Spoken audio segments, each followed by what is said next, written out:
Yeah, I was just contemplating, reflecting on some challenging deals, and there have been many, but one stands out in particular that I recall was somebody that you had worked with formerly, so it was a friend of yours, a former coworker, but I remember you referred him to me, which I was very grateful for. He came to my office, and it was a 2-hour initial meeting, if not longer, and just a good guy. He had so many questions, very, very limited exposure with any kind of borrowing money, and he was a truck driver, and there are inherently hurdles involved with that. So it was very much, let's be very methodical, let's be conservative or cautious how we approach this. And so it was a matter, I think it was 2 or 3 meetings before we even actually to get to that pre-approval process, but it was doing it the right way. There were some challenges needed, tax returns, and we had them analyzed. We actually had the whole file underwritten before we even issued the pre-approval, just because we don't want to set anything up for failure. So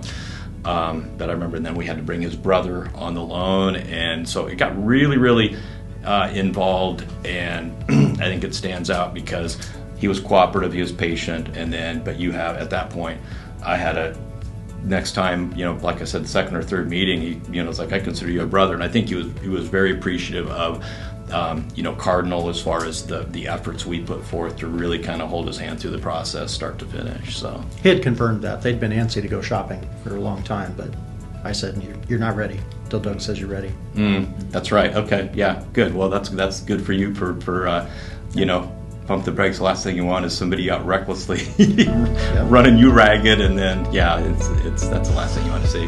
Well, that pre-approval that you gave, help them have the confidence, being new to the process of home buying in the U.S., that there was nothing to stop them, and they had every opportunity just like everybody else does. So we were able to help them be successful in finding the right family home, the right location, super happy.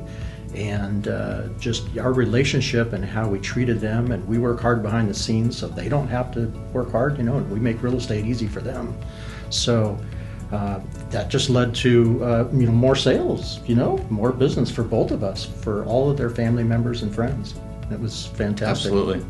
Yeah, it was one. You have a raving fan from him, and that is the point where he's recommending friends and family, and also just that level of enthusiasm, where he, like I said, he's purchased 2 more homes since then. Also, him personally, when you look at, and I know that makes you and I both feel good. So in this business, sometimes you have there's always going to be levels of frustration, but I think one of the biggest rewards is the pride of home ownership, but also with him, a huge financial gain, because he turned out he was very hands-on, and he was doing some of his own remodel. And when he sold that home, it was in Gresham. When he sold that home, he had a huge financial gain from that, and that he sung our praises all on the way. I mean, there's times I'd be talking to him on the phone, and he goes, "Brother, I can't thank you enough." And he goes, "You've helped me so much." And to me, it's just like, hey, it's just another day at the office. But to have that appreciation is Fun huge. times. Big time, yeah.